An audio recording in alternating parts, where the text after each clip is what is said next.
ത്രിയേക ദൈവത്തിന് സ്തുതി. വചനപുലരിയിലേക്ക് ഏവർക്കും സ്വാഗതം. നോമ്പിൻ്റെ ദിവസങ്ങളിൽ, പ്രത്യേകിച്ച് പാതി നോമ്പിന് ശേഷം ദേവാലയത്തിൽ കുരിശ് നാട്ടിയിരിക്കുകയാണല്ലോ. എന്നോടൊരു കുഞ്ഞ് ചോദിച്ചു, ഒന്നിൻ്റെയും വിഗ്രഹമോ സദൃശ്യമോ ഒന്നും ഉണ്ടാക്കരുതെന്ന് പറഞ്ഞിട്ടും എന്തിനാണ് അച്ചോ ഈ കുരിശ് നമ്മൾ തലകുനിച്ച് അതിനെ ചുംബിക്കുന്നത്?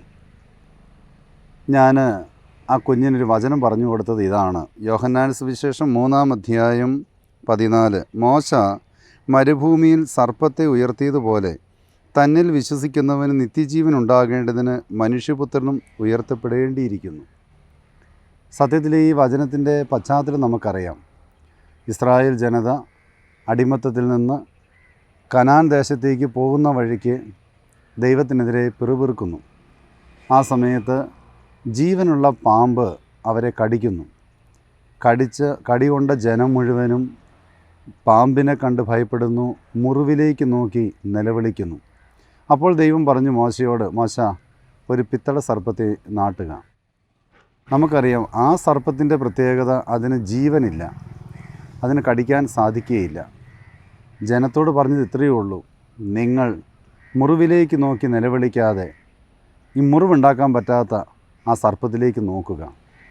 ഇത് ക്രിസ്തുവിനെക്കുറിച്ചുള്ളൊരു വെളിപാടാണ്. എന്താണ് ആ വെളിപാട്? ക്രിസ്തു ഒരിക്കലും നമുക്ക് മുറിവുണ്ടാക്കി തരികയില്ല. ക്രിസ്തു വഴി നമുക്കൊരിക്കലും വേദന ക്രിസ്തു നൽകുകയില്ല. അതുകൊണ്ട് നിങ്ങളുടെ ജീവിതത്തിലെ മുറിവുകളും സങ്കടങ്ങളൊക്കെ വരുമ്പോൾ നിങ്ങൾക്ക് മുറിവ് തന്നവരെയും നിങ്ങളുടെ മുറിവിനെയും നോക്കി നിങ്ങൾ കരയാതെ, മുറിവൊരിക്കലും നമുക്ക് നൽകാത്ത ദൈവത്തിങ്കിലേക്ക് നോക്കുക. അവൻ മുറിവേറ്റെടുത്തിരിക്കുകയാണ്, നിൻ്റെ മുറിവേറ്റെടുത്തിരിക്കുകയാണ്. നിൻ്റെ മുറിവുകൾ അവൻ്റെ മുറിവിലേക്ക് ചേർത്ത് വെക്കുക.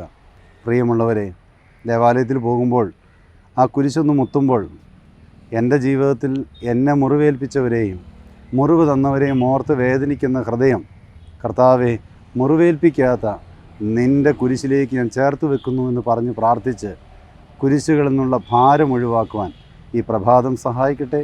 ദൈവം നമ്മെ അനുഗ്രഹിക്കട്ടെ.